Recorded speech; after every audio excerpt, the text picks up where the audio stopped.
Hello friends, my name is Pooja and welcome back to my channel BK awareness. तो friends, जैसा कि आपको पता है कि हमने पॉलिटी स्टार्ट की थी। सबसे पहले क्लास 6 की पॉलिटी स्टार्ट की थी, एनसीईआरटी स्टार्ट की थी। ठीक है, तो हमने देखिए क्लास 6 की पॉलिटी का first, second and third lecture complete कर लिया था और ये फोर्थ लेक्चर है और चैप्टर 4 है लोकतांत्रिक सरकार के मुख्य तत्व। ठीक है, इस चैप्टर का क्या ही नाम है। तो फ्रेंड्स, सबसे पहले समझ लेते हैं कि इस चैप्टर में हमें स्टडी क्या करना है, किसके बारे में जानना है।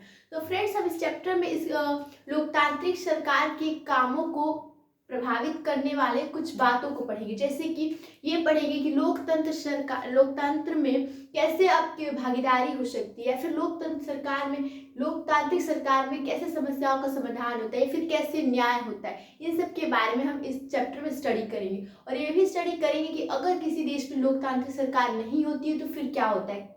ठीक है, और ये स्टडी करेंगे लोकतांत्रिक सरकार होने का लोकतांत्रिक सरकार होने का मतलब क्या होता है और लोकतांत्रिक सरकार नहीं रहे तब क्या होता है किसी देश में। ठीक है फ्रेंड्स, तो सबसे पहले हम ये समझने के लिए कि अगर देश में लोकतांत्रिक सरकार नहीं है तो क्या होता है, उसको जानने के लिए सबसे पहले हम एक कहानी से स्टार्ट करेंगे। तो फ्रेंड्स, ठीक है, तो ये एक कहानी है दक्षिण अफ्रीका की एक लड़की माया नायडू। दक्षिण अफ्रीका की लड़की 11 वर्ष की अपनी मम्मी की साफ सफाई में मदद कर रही थी, तभी उसे एक रजिस्टर मिला। ठीक है, उसमें उसमें कुछ फोटोज थी और अखबार के कुछ कर्तन भी थे। तो उसने अपने मम्मी से पूछा कि ये किसकी फोटो है, तो मम्मी ने उसकी बताया कि ये एक लड़के की 15 साल की लड़की की फोटो, उसका नाम है हेक्टर पीटरसन। तो उसने अपनी माँ से पूछा कि माँ ये कौन है, तो उसने माँ ने बताया कि इसको गोली लग गई थी। तो माया को झटका लगा और माया ने अपनी माँ से पूछा क्यों, तो उसकी माँ बताती है कि जो दक्षिण अफ्रीका देश था पहले वो रंग भेदी कानून से शासित देश था। ठीक है, यहाँ पे श्वेत अश्वेत एक दूसरे के साथ संबंध नहीं बना सकते। सबसे पहले समझ लेते कि रंग भेदी कानून क्या होता है। रंग भेदी मतलब कि चमड़ी के आधार पर भेदभाव करना, यानी कि काले जो होंगे उनके साथ भेदभाव करना, जो गोरे होंगे उनके साथ अलग और काले होंगे उनके साथ भेदभाव करना। जैसे कि दक्षिण अफ्रीका में उस टाइम जब लोकतांत्रिक सरकार नहीं थी तब की ये कहानी थी। तब उसकी माँ उसको बताती कि पहले जो दक्षिण अफ्रीका जो देश था वो रंग भेदी कानून से शासित देश था, यानी कि यहाँ पे श्वेत और अश्वेत में बहुत ज़्यादा भेदभाव होता था। श्वेत और श्वेत एक दूसरे के साथ संबंध में नहीं बना सकते थे, एक दूसरे के आसपास रह नहीं सकते थे और ना ही एक दूसरे के, जैसे उन लोग के अस्पताल भी अलग अलग होते थे। श्वेत के अलग अस्पताल होते थे, अश्वेत के अलग अस्पताल होते थे। और जो अस्पताल की गाड़ियाँ होती थी वो जो श्वेत की होती थी उसमें सारे सामान होते हैं, सारी सुविधाएं होती थी, पर जो अश्वेत की होती थी उसमें कोई भी सुविधा नहीं थी। यानी कहने का यही मतलब है कि उसकी माँ समझाती कि बहुत दिन पहले जो दक्षिण अफ्रीका देश था वो वो रंग भेदी कानून से शासित देश था। ठीक है, यानी कि वहाँ पे सबके श्वेत के अलग बस स्टैंड थे, अश्वेत का अलग बस स्टैंड था, सबके श्वेत की अलग बस था, अश्वेत का अलग बस था। और यहाँ पे जो श्वेत के लिए जो वहाँ पे बहुत अच्छी ज़मीन थी उस श्वेत को दे दी जाती है, और जो सबसे घटिया किस्म की ज़मीन थी यानी कि जहाँ पे कुछ भी बोने पे उगता नहीं था वो अश्वेत लोग को दे जाती है। यानी कि श्वेत अश्वेत में बहुत भेदभाव किया था। उसी समय एक दक्षिण अफ्रीका का शहर था सोवेटो, उसी में हेक्टर पीटरसन रहता था जो कि एक अश्वेत था।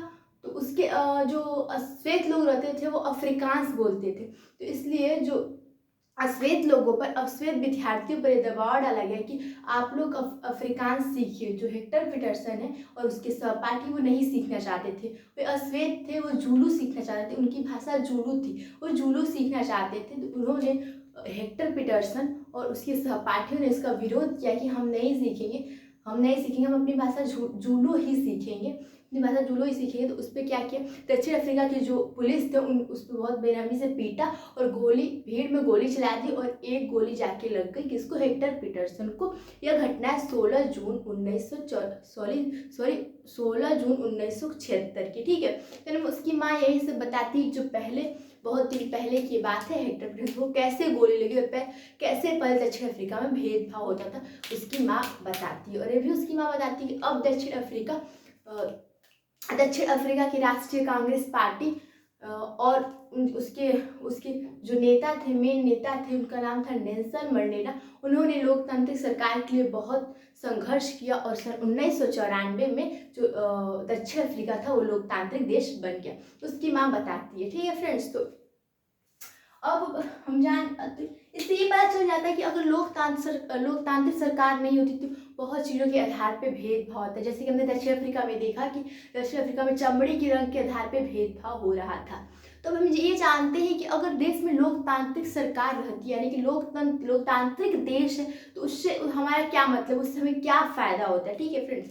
तो सबसे पहले ये कि अगर लोकतांत्रिक सरकार है तो आप उसमें भागीदारी आपकी भी होगी। जैसे भागीदारी आप भी दे सकते हैं। कैसे, देश को जानिए कैसे। पहला है कि भागीदारी, तो भागीदारी किसके माध्यम से होगी? भागीदारी लोकतांत्रिक सरकार में चुनाव के माध्यम से होती है। जैसा कि जानते हैं कि हमारे यहाँ पे नियमित रूप से चुनाव होते रहते हैं, हर 5 साल पे चुनाव होते हैं, और इस चुनाव के जरिए आप अपनी भागीदारी कैसे दिखा सकते हैं? जैसे कि आप क्या करते हैं, चुनाव के जरिए अपने मनपसंद प्रतिनिधि को चुनते हैं, और वो प्रतिनिधि, ये मान के चलते हैं जो प्रतिनिधि है आपकी ज़रूरतों और मांग को पूरा करेगा और उसके अनुसार ही कोई निर्णय लेगा आपके लिए। तो इस तरह से आप भागीदारी एक आपकी लोकतांत्रिक सरकार में हो जाती है चुनाव के माध्यम से। और ये जो हमारे देश में चुनाव क्या होता है, हर 5 साल पे होता है, ठीक है। और चुनाव ही एक ऐसा लोकतंत्र में चुनाव ही एक ऐसा टाइम होता है जिस टाइम जो जनता होती है वो अपनी ताकत का महसूस करती है, क्योंकि चुनाव के टाइम आप अपने मन से किसी प्रतिनिधि को चुन सकते हैं। तो उस समय लोकतंत्र में चुनाव के टाइम आपको ताकत कितनी महसूस होती है लोकतांत्रिक सरकार में। भागीदारी तो चुनाव के माध्यम से आप पहला कर सकते हैं। चुनाव तो हर 5 साल पे होता है। उसके अलावा और भी भागीदारी के तरीके, जैसे कि आप सरकार के कामों में रुचि ले सकते हैं। मान लीजिए कोई सरकार आपको लग रहा है कि सही काम नहीं कर रही, तो आप उसकी आलोचना कर सकते हैं। जैसे कि देखिए, अगस्त 2005 में एक खास प्रकार की सरकार थी, उसने बिजली के बिल को बढ़ा दिया था, बिजली किराया बढ़ा दिया था। तो बहुत लोगों ने क्या किया, जुलूस किया, हस्ताक्षर अभियान चलाया और उन्होंने उसका विरोध किया। तब सरकार ने बताया, बहुत अपने बचाव के रूप में बहुत तर्क दिया, बहुत समझाया जनता को, पर जनता नहीं मानी और बाद में क्या, उसको बिजली का बिल घटाना पड़ा, बिजली किराया घटाना पड़ा। क्यों घटाना पड़ा? क्योंकि वो जनता के प्रति क्या है, जनता के प्रति वो जवाब दे, उसको जवाब देना पड़ेगा, जनता के प्रति जिम्मेदार है। जो कौन? जो लोकतांत्रिक सरकार में जो सरकार होती है, लोकतंत्र में जो सरकार होती है वो क्या, लोगों जनता के प्रति जिम्मेदार होती है। तो इस तरह से आप अपनी भागीदारी इस तरह से भी दिखा सकते हैं।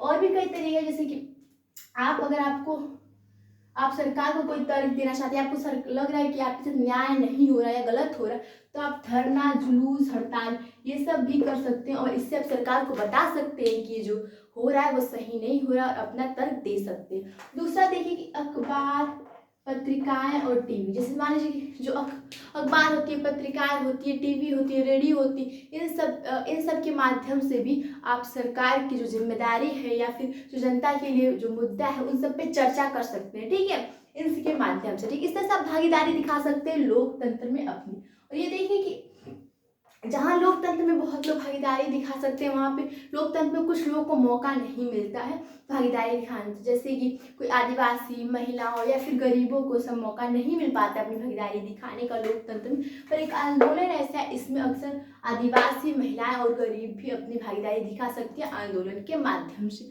तो फ्रेंड्स, अगर आप अपनी लोकतंत्र में अपनी भागीदारी दिखाते हैं तो लोकतंत्र में जो लोकतांत्रिक सरकार होती है वो क्या होती है, और मजबूत होती है। अगर आप अपने देश में ये रुचि रखते हैं कि देश को कैसे चलाया जाए, और अब आपको गलत लग रहा है, कोई निर्णय गलत लग रहा है, तो आप उस पर अगर विरोध कर रहे हैं, जैसे कि धरना कर रहे हैं, आलोचना कर रहे हैं, तो इससे लोकतांत्रिक सरकार क्या होती है, और मजबूत होती है। ठीक है, तो ये सब तरीका है आप लोकतंत्र में अपनी भागीदारी का। ठीक है, सरकार के कामकाज में अपनी भागीदारी आप कैसे दिखा सकते हैं। और एक होता है कि अब हम ये देखेंगे कि जो लोकतांत्रिक सरकारों में विवादों का समाधान कैसे होता है। तो सबसे पहले देखिए कि लोकतांत्रिक सरकार में विवाद भी होता है, उसका समाधान कैसे होता है। विवाद कब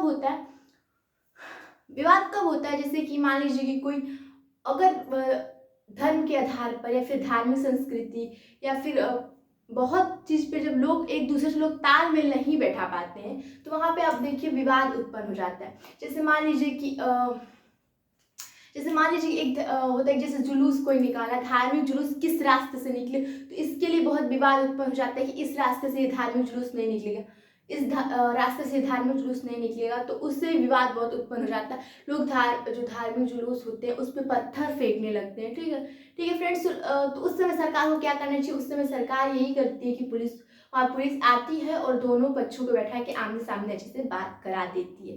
तो फ्रेंड्स देखिए, कभी कभी जो विवादों का समाधान करने के लिए हिंसात्मक प्रयोग भी हो जाता है।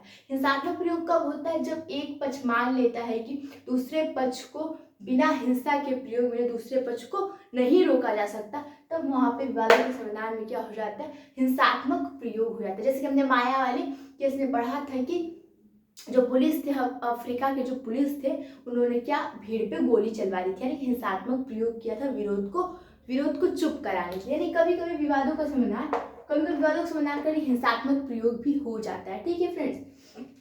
देखिए, कभी कभी विवाद नदियों पे भी हो जाता है। जैसे कोई अगर एक नदी दो राज्यों से होकर गुजरती है तो उस पर अक्सर विवाद हो जाता है। जैसे एग्जाम्पल के तौर पे एक कावेरी नदी है जो कि कर्नाटक और तमिलनाडु इन दोनों से होकर, जो कावेरी नदी इन दोनों से होकर गुजरती है, तो इसलिए इन दोनों राज्यों में इस कावेरी नदी को, ये क्या है? कावेरी नदी। ठीक है। और है ये मान लीजिए कर्नाटक और ये है तमिलनाडु। तो कभी कभी नदी के लिए भी दो राज्यों में नदी के लिए विवाद उत्पन्न हो जाता है, जो कि एक है कावेरी नदी जो कि कर्नाटक और तमिलनाडु दोनों से होकर गुजरती है, इसलिए वहां पे इस नदी को लेके विवाद है, पानी के बंटवारे को लेके विवाद है। जो कर्नाटक में कावेरी नदी है उसके ऊपरी छोर पर, यानी यहाँ पे एक है कृष्णा सागर बांध बनाया गया है। किसमें? कर्नाटक में कृष्णा सागर बांध। और जो तमिलनाडु में जो बनाया गया है बांध, जो कि इसके निचली छोर पर, किसमें? तमिलनाडु में कावेरी नदी के, वो है मेटूर बांध। क्या? मेटूर बांध। यानी कि एक ही नदी पे दो बांध बनाए गए। उसके ऊपरी छोर पे यानी कर्नाटक में कृष्णा सागर बांध बनाया गया और तमिलनाडु में इसके निचली छोर पर कावेरी नदी पे कौन? मेटूर बांध बनाया गया है। तो इसलिए इन 30 सालों से कावेरी नदी के लिए कर्नाटक और तमिलनाडु में कावेरी नदी के पानी के बंटवारे के लिए झगड़ा होता आया है, बहुत विवाद होता आया, क्योंकि इसी जो कृष्णा सागर बांध से ही कर्नाटक के जिलों की सिंचाई होती है और अब बेंगलुरु जो शहर है उसके लिए पानी की आपूर्ति भी इसी कृष्णा सागर बांध से होती है। ठीक है। और कृष्णा सागर बांध से अगर पानी छोड़ा जाता है तो ये जो तमिलनाडु के मेटूर बांध में आती है। यानी कह सकते हैं कि जो तमिलनाडु का मेटूर बांध है उससे भी जो तमिलनाडु की जो जिले है उसकी सिंचाई होती है। यानी कह सकते हैं यहाँ से पानी छोड़ते हैं तो यहाँ पानी आता है। ठीक है। अगला हमारा है समानता एवं न्याय। ठीक है। अब इस टॉपिक पे हम चलेंगे।